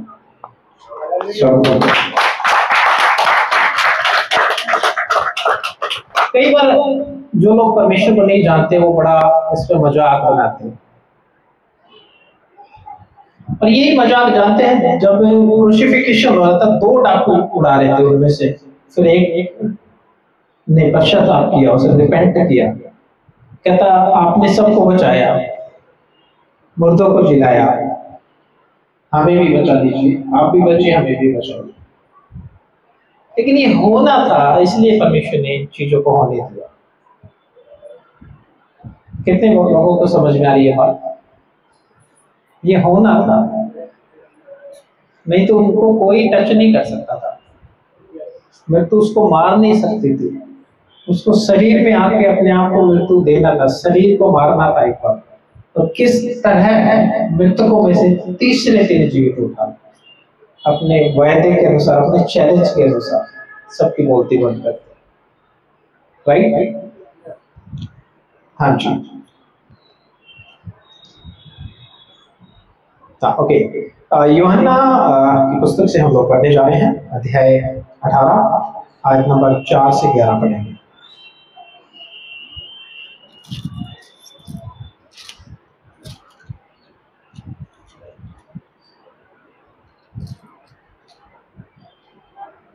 तब यीशु उन सब बातों को जो उस पर आने वाली थी जानकर निकला और उनसे कहा, किसे ढूंढते हो? देखिए, बहुत ही खूबसूरत बात है, फिर से पढ़ेंगे। तब यीशु उन सब बातों को जो उस पर आने वाली थी जानकर निकला और उनसे कहा, हाँ, किसे ढूंढते हो? किसे ढूंढते? हाँ जी। उन्होंने उसको उत्तर दिया, हाँ जी, यीशु नासरी को। यीशु नासरी को। यीशु ने उनसे कहा, मैं हूँ। उसका पकड़वाने वाला यहूदा भी उनके साथ खड़ा था। आप जानते हो कि जो वर्डिंग है ये प्रभु अल्फा ओमेगा, आप पुराने नियम में इसमें भी पढ़ते हैं। यहोवा परमेश्वर ने कहा कि मैं हूं, I am the Elohim, I am, मैं हूं। ये मैं हूं जो है परमेश्वर के लिए बोला जाता है, मैं हूं। जी।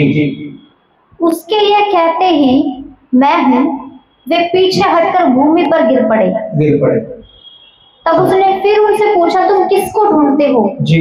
वे बोले, यीशु नासरी को। यीशु ने उत्तर दिया, मैं तो तुमसे कह चुका हूं कि मैं हूं। यदि मुझे ढूंढते हो तो इन्हें जाने दो। किन्हें जाने दो? तो मुझे ढूंढते हैं ना, मैं हूं। हाँ जी। यह इसलिए हुआ कि वह वचन पूरा हो जो उसने कहा था, हाँ, जिन्हें तूने मुझे दिया उनमें से मैंने एक को भी ना खोया। ये वचन पूरा हुआ कि वो कहते हैं कि परमेश्वर जिन्हें तूने मुझे दिया उनको मैंने एक को भी नहीं खोया। कहते हैं मैं हूं। किसको ढूंढते हो तुम लोग?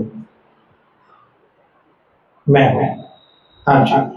तब शमौन पतरस ने तलवार जो उसके पास थी खींची और महायाजक के दास पर चलाकर उसका दाहिना कान उड़ा दिया। जी। उस दास का नाम मरकुस था। जी।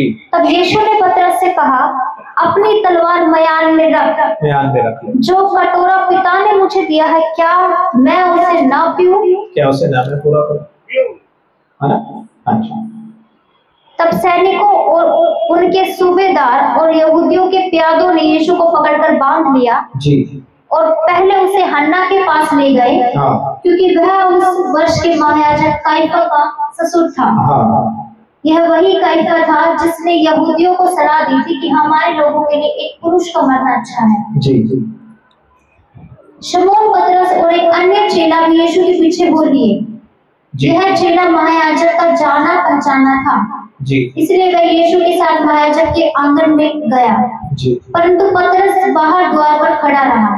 जी। तब वह दूसरा चेला जो महायाजक का जाना पहचाना था, बाहर निकला और द्वारपालिन से कहकर पतरस को भीतर ले आया। जी उस दासी ने जो द्वारपालिन थी पतरस से कहा, कहीं तू भी इस मनुष्य के चेलों में से तो नहीं है? जी उसने कहा, मैं नहीं हूँ। जी दास और प्यादे जाड़े के कारण कोयले धधका कर खड़े आग ताप रहे थे। हाँ। और पतरस भी उनके साथ खड़ा आग ताप रहा था। जी तब महायाजक ने यीशु से उसके चेलों के विषय में और उसके उपदेश के विषय में पूछताछ की। जी यीशु ने उसको उत्तर दिया, मैंने संसार से खुलकर बातें की। जी मैंने आराधनालयों और मंदिर में जहाँ सब यहूदी इकट्ठे हुआ करते हैं सदा उपदेश किया और गुप्त में कुछ भी नहीं कहा। जी तो मुझसे क्यों पूछता है? हाँ तो मुझसे क्यों पूछता है? सुनने वालों से पूछ के मैंने उनसे क्या कहा। जी जी देख, वे जानते हैं कि मैंने क्या क्या कहा। हाँ जब उसने यह कहा तो प्यादों में से एक ने जो पास खड़ा था यीशु को थप्पड़ मारकर कहा, हाँ क्या तू महायाजक को इस प्रकार उत्तर देता है? हाँ यीशु ने उसे उत्तर दिया, यदि मैंने बुरा कहा तो उस बुराई की गवाही दे, परंतु यदि भला कहा तो मुझे क्यों मारता है? हन्ना ने उसे बंधे हुए कैफा महायाजक के पास भेज दिया। जी शमौन पतरस खड़ा हुआ आग ताप रहा था। हाँ। तब उन्होंने उससे कहा, कहीं तू भी उसके चेलों में से तो नहीं है? हाँ उसने इनकार करके कहा, मैं नहीं हूँ। हाँ। महायाजक के लेकिन दास इससे पहले क्या कह रहा था? प्रभु सब मुकरेंगे तो मुकरेंगे, लेकिन मैं नहीं मुकरूंगा। हाँ जी। महायाजक के दासों में से एक जो उसके कुटुंब में से था, जिसका कान पतरस ने काट डाला था, बोला, क्या मैंने तुझे उसके साथ बारी में नहीं देखा था? जी पतरस फिर इनकार कर गया और तुरंत मुर्ग ने बांध दी। हाँ जी।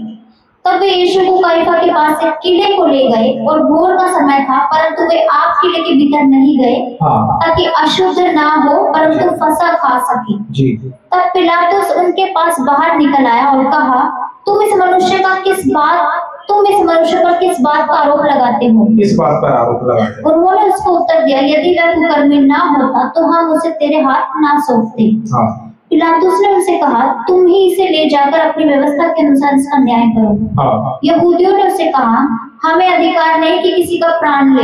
हाँ यह इसलिए हुआ कि यीशु की वह बात पूरी हो जो उसने यह संकेत देते हुए कही थी कि उसकी मृत्यु कैसे होगी। जी जी तब पिलातुस फिर किले के भीतर गया और यीशु को बुलाकर उससे पूछा, क्या तू यहूदियों का राजा है? जी जी यीशु ने उत्तर दिया, क्या तू यह बात अपनी ओर से कहता है? दूसरों ने मेरे विषय में तुझसे यह कहा है। हाँ पिलातुस ने उत्तर दिया, क्या मैं यहूदी हूँ? तेरी ही जाति और प्रधान याजकों ने मुझे तेरे हाथ सौंपा है। हाँ तूने क्या किया है? यीशु ने उत्तर दिया, मेरा राज्य इस संसार का नहीं। यदि मेरा राज्य इस संसार का होता तो मेरे सेवक लड़ते कि मैं यहूदियों के हाथ सौंपा ना जाता, हाँ जी। परंतु मेरा राज्य है यहाँ का नहीं। यहाँ का नहीं। पिलातुस ने उससे कहा, तो क्या तू राजा है? जी यीशु ने उत्तर दिया, तू कहता है कि मैं राजा हूँ। मैंने इसलिए जन्म लिया और इसलिए संसार में आया हूँ कि सत्य की गवाही दूं। जी जी जो कोई सत्य का है वह मेरा शब्द सुनता है। जी हाँ पिलातुस ने उससे कहा, सत्य क्या है? हाँ यह कहकर वह फिर यहूदियों के पास निकल गया और उनसे कहा, मैं तो उसमें कुछ दोष नहीं पाता। उसमें कोई दोष ही नहीं पाता हूँ। हाँ जी। पर तुम्हारी यह रीति है कि मैं फसह में तुम्हारे लिए एक व्यक्ति को छोड़ दूं। हाँ अतः क्या तुम चाहते हो कि मैं तुम्हारे लिए यहूदियों के राजा को छोड़ दूं? हाँ। तब उन्होंने फिर चिल्लाकर कहा, इसे नहीं, परंतु हमारे लिए बरअब्बा को छोड़ दे। सोचिएगा यहाँ और बरअब्बा डाकू था। एक डाकू को छुड़वा रहे हैं तो माया से कह रहा है तू निर्दोष है। पिलातुस देखिए हाँ जी। इस पर पिलातुस ने यीशु को कोड़े लगवाए हाँ और सिपाहियों ने कांटों का मुकुट गूंथ कर उसके सिर पर रखा। सोचिएगा हमें। अच्छा, आज का जो सेवक है या मसीह है, कंफर्ट का जीवन जीना चाहता है ना। तकलीफ आती है तो कहते हैं, अरे मेरे पीछे पड़े रहते हो, मेरे को सता रहे हो। मुझे लगता है कि दुनिया का कोई भी सेवक ऐसा नहीं हुआ जितना कि प्रभु यीशु ने सह लिया, निर्दोष होकर भी। अगर किसी ने कुछ किया है तो वो उसका सजा पाने का हकदार भी है। लेकिन उन्होंने तो कुछ किया नहीं, उसके बावजूद भी हमारे लिए उन्होंने चीजों को सहा है। तो मैंने कहा कि जो दीनता है वो किससे सीखते हैं? प्रभु यीशु से। सहना किससे सीखना चाहिए? प्रभु यीशु से। क्यों निर्दोष होकर भी क्या कर रहे हैं? हमारे लिए जिल्लत सह रहे हैं, कोड़े लोग उनके थप्पड़ मार रहे हैं, उनके मुंह पे थूक रहे हैं। सोचिएगा, इससे बड़ी जिल्लत कोई सह सकता है? हमें कई बार जिल्लत लगती है, हमारे लोगों को लगती है हमारी जिल्लत बहुत हो गई, बंद करो, काफी हो गया। जी चैप्टर 19 पे आ गए। हाँ, अभी रुकेंगे। और आप जानते हैं कि ये सारा जो घटना हुआ, किस तरह परमेश्वर प्रभु यीशु मसीह एक निर्दोष हमारे लिए क्या है? कुर्बान हुआ, क्रूस लिया उसने, और अपने वायदे के अनुसार उसने जब प्राण ताके, तो आप जानते हैं 2 लोग उनके साथ में थे, कहते हमें भी बचा लीजिए और आप खुद भी बचिए, आपने तो बड़े बड़े काम किए। एक ने परमेश्वर की समझ गया था, उसने रिपेंट किया और प्रभु जब तू अपने राज्य में आए तो मेरी सुध ही लेना। प्रभु ने कहा तू आज ही मेरे साथ स्वर्गलोक में। स्वर्गलोक में। तो सोचिएगा, और जो लोग ने वो परमेश्वर को सता रहे थे, उन्हें कोड़े लगाए थे, जिन्होंने उनको भाला मारा था, प्रभु यीशु की जो दया है इसको समझना पड़ेगा। आज क्या मसीह लोग या मसीह पास्टर इतना सह सकता है क्या कि आपको जिल्लत दिया जाए? आपको जबान से कुछ कहते हैं तो आप रो बैठते हैं। सोचो, जबान से तो बहुत कुछ उनके लिए बुराइयां की गई, उनके साथ उनके शरीर पर भी यातना दी गई। ये समझने की बात है और ये सीखने की बात है। जो उनको मार रहे हैं तो परमेश्वर उनको कहे, हे पिता ये नहीं जानते, इन्हें क्षमा कर। ये परमेश्वर ने क्रूस के टाइम पर भी ये बात को कहा, ये वाली परमेश्वर ने अपनी आत्मा को, अपने प्राण को पिता को सौंप दिया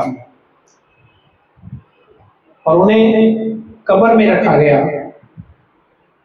आप जानते हैं लोगों ने क्या योजना बनाई कि भाई देखो, उन्होंने कहा था मृतकों में से तीसरे दिन जीवित उठेंगे। तो महाराजा को बोला, उन्होंने कहा भाई तुम्हारे अधिकार में सैनिक जितना चाहे पहरा लगा लो। वो कहते हैं ऐसा ना हो कि उसके चेले उसकी शरीर को ले जाए और बाद में कहे जीवित उठा। ये गवर्नमेंट की बात बता रहा हूँ, उस वक्त वो भी गवर्नमेंट। तो उन्होंने कहा सैनिक पुलिस आपके हाथ में है, लगाओ जितना पहरा लगा सकते हैं। उसके चेले क्या थे? कुछ गिनती के, सैनिक तो सैनिक ही होती है।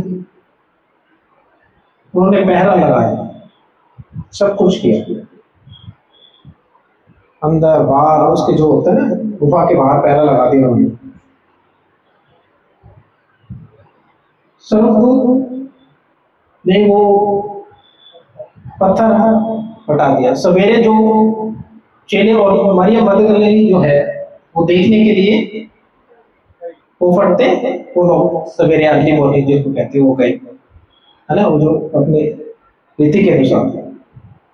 जब मत्ती 28 में जब हम लोग पढ़ते हैं, सबत के दिन के बाद सप्ताह के पहले दिन वो पढ़ते ही मरियम मगदलीनी और दूसरी मरियम कब्र को देखने आई, और देखो एक बड़ा भूकंप हुआ, क्योंकि प्रभु का एक दूत स्वर्ग से उतरा और पास आकर उस पत्थर को लुढ़का दिया और उस पर क्या है? बैठ गया। उसका रूप बिजली का सा और उसका वस्त्र पाले के समान उज्ज्वल था। उसके भय से पहलवे कांप उठे जो सैनिक थे, और मृतक समान हो गए जो पहरेदार थे ना। और स्वर्गदूत ने स्त्री से कहा, मत डरो, मैं जानता हूं कि तुम यीशु को जो क्रूस पर चढ़ाया गया था ढूंढती हो यहाँ पर। यह सच्ची घटना है। वह यहाँ नहीं है, परंतु अपने वचन के अनुसार। अब उसका वचन क्या था? मृतकों में से तीसरे दिन जीवित हो उठना। तो उसके अपने वचन के अनुसार जी उठा। आओ यह स्थान देखो जहां प्रभु मृत पड़ा था, यहाँ पे रखा था, देखो ये खाली है। तो उसकी कब्र क्या है? खाली, क्योंकि वो जी उठा था, उसकी बॉडी नहीं सड़ी। जैसे लोग मरते हैं तो उसकी बॉडी सड़ती है, यह परमेश्वर ने उसको सड़ने नहीं दिया। उसने मौत पे फतेह हासिल की। और शीघ्र जाकर उसके चेलों से कहो कि वह मृतकों में से जी उठा है और वह तुमसे पहले गलील को जाता है, वहां उसके दर्शन को पाओगे। देखो मैंने तुमसे कह दिया है। वे भय और बड़े आनंद के साथ कब्र से शीघ्र लौटकर उसके चेलों को समाचार देने के लिए दौड़ गए। ये आनंद का सुसमाचार। तब यीशु ने मिला और कहा सलाम। उन्होंने पास आकर और उसके पांव पकड़कर उसको दंडवत किया। तब यीशु ने उनसे कहा मत डरो, मेरे भाइयों से जाकर कहो कि गलील को चले जाए, वहां मुझे देखेंगे। Hallelujah, praise God. आप जानते हैं कि वे जा रही थी, पैरों में से कुछ ने नगर में आकर पूरा हाल याजकों से कह दिया कि ऐसे एक स्वर्गदूत आया और ऐसे ऐसे। वो तो है ही नहीं जिसने हमें रखा था कब्र में, वो तो जीवित है। तब उन्होंने पुर्नियों के साथ इकट्ठे होकर सम्मति की ओर सिपाहियों को बहुत चांदी देकर यह कहना कि रात को जब हम सो रहे थे, सोचिएगा एक झूठ को यहां से फैलाया गया। कहते तो चुप रहो, ये बात मत बोलो स्वर्गदूतों वाली कि प्रभु तो वहां थे ही नहीं, वो तो जीवित हो चुके हैं। कहते तुम चुप रहना, यह कहना कि जब हम रात को सो रहे थे। तो सोचिएगा जो बात को कहते थे प्रभु यीशु मसीह लोगों के पास सामने, तो इनको कहा गया था, तुमसे कहा था चाहे जितनी फोर्स लगा के पहरा लगा लो। वो कहते कहीं ऐसा ना हो ना कि ये कब्र से निकाल ले प्रभु यीशु की शरीर को, बॉडी को, और जाके कहीं देखो तो जीवित होगा। कहता जितनी फोर्स लगाओ लगा। तो उन्होंने एक झूठ को फैलाया, ये कहना कि रात को जब हम सो रहे तो चेले आकर उसके चुरा ले गए। सोचिएगा जब कोई ऐसी घटना को होती है तो उस पर एक सरकारी पहरा लगा,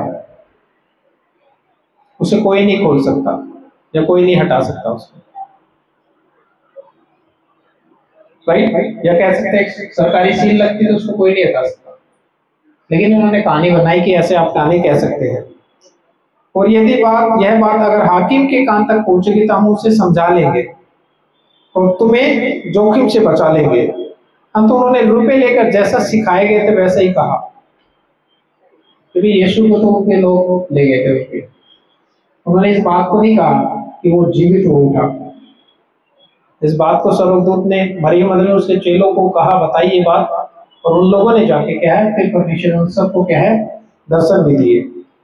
यह बात आज तक यहूदियों में प्रचलित है। सोचो आज भी वो धोखे में है इस झूठ के कारण। तो बहुत झूठ जो है प्रभु यीशु के खिलाफ बनाए गए, उनके जीवित रहते हुए जब वो शरीर में थे, और उनके बाद भी जब उनका स्वर्गारोहण हुआ उसके बाद भी ये वाली बात फैलाई जाएगी।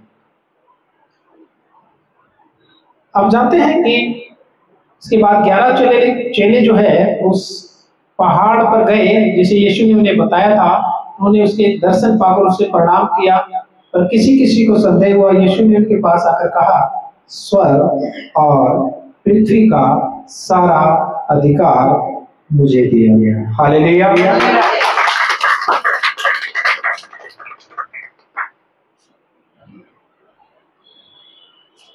इसलिए परमेश्वर ने खुदावंद यीशु मसीह ने कहा इसलिए तुम जाओ सब जातियों के लोगों को चेला बनाओ, उसके सुसमाचार को सुनो, उसके जीवित हो उठे वाले वचन को बताओ कि वो जीवित परमेश्वर है। जाति जाति के लोगों को, राष्ट्र राष्ट्र के लोगों को, देश देश के लोगों को बताओ। और उन्हें पिता और पुत्र और पवित्र आत्मा के नाम से बपतिस्मा दो। उन्हें सब ये बातें जो मैंने तुम्हें आज्ञा दी मानना सिखाओ, और देखो मैं जगत के अंत तक सदा तुम्हारे संग हूं। हालेलुया। आइए अपने स्थान से खड़े हो जाएंगे हम लोग। आइए हम धन्यवाद करते हैं। महान पवित्र परमेश्वर, राजाओं के राजा, प्रभु के प्रभु, हाँ खुदा प्यारे पिता परमेश्वर, हम इस बात पर विश्वास करते हैं प्रभु जी, जब हम लोग बुराई में मनुष्य ये जगत पाप में था खुदा प्रभु, आपने प्रभु हमें पाप से निजात दी, छुटकारा दिया प्रभु, और जीवन वो अनंत की शांति, वो अनंत का जीवन परमेश्वर आपने दिया। जिस खुशियों को परमेश्वर लोग तलाशते हैं बाहर, वो प्रभु वो अनंत का खुशी, वो आनंद परमेश्वर आपने हमारे हृदय में दिया। हाँ परमेश्वर, आपने हमारे लिए क्रूस किया प्रभु जी, आप पवित्र होकर, निर्दोष होकर प्रभु हमारे लिए दोषी बने प्यारे पिता, और प्रभु आपने क्रूसिफिक्शन किया, और परमेश्वर आपने अपने वायदे के अनुसार मृतकों से तीसरे दिन जीवित होकर प्रभु ये प्रमाण दिलाया कि परमेश्वर आप जीवित हैं, आप सच्चे हैं, आप धर्मी हैं, आप योग्य हैं परमेश्वर। खुदा मैं धन्यवाद करता हूँ प्रभु, आज के वचन से प्रभु जी बहुत से लोग इस सत्य को जानने पाए, समझने पाए प्रभु, मैं ऐसी विनती, ऐसी गुजारिश करता हूँ प्यारे परमेश्वर प्रभु, जीवित परमेश्वर, हम आपका धन्यवाद करते हैं। हमें बुराई और पाप से छुड़ाकर परमेश्वर आपने हमें एक अनंत का जीवन दिया प्रभु, धन्यवाद करते हैं प्रभु। हम आपसे सीखते हैं दीन होना, हम आपसे सीखते हैं प्रभु जी नम्र होना प्रभु जी, हम आपसे सीखते हैं कि किस तरह दूसरों के दोषों को प्रभु आपने माफ किया, प्रभु ने क्षमा किया, प्रभु आपने दया करी। खुदा हम आपके जीवन से सीखते हैं, आपके स्वभाव से सीखते हैं प्यारे परमेश्वर। हम विनती और गुजारिश करते हैं प्यारे परमेश्वर, मैं अपने आप को और दिए हुए झुंड को आपके महान पवित्र हाथों में सौंपता हूँ, और ये विनती और गुजारिश करता हूँ प्यारे पिता परमेश्वर, हमसे इस झुंड से आप अपनी महिमा लीजिए प्यारे पिता परमेश्वर। और खुदावन विनती और गुजारिश करता हूँ झुंड सदैव आपकी नजर में बना रहे प्यारे पिता प्रभु, आपकी आज्ञाओं में, आपके डर भय में, खुदा आपकी योग्यता में, आपकी पवित्रता में हम चल सके परमेश्वर प्रभु, हमारी अगुवाई कीजिएगा स्वामी। मैं विनती और गुजारिश करते हैं, आपका स्वभाव हमारे जीवन में आने का स्वामी, मैं विनती और गुजारिश करता हूँ प्रभु जी। सारा आदर महिमा आपको देते प्रार्थना प्रभु यीशु के नाम से पिता से मांगते हैं, सुने कबूल करें, आमीन। आप सबको ज्ञान परमेश्वर का धन्यवाद, उसकी बहुतायत की शांति आप पर, आपके घरानों पर, आपके अजीजों पर सदैव बने रहे।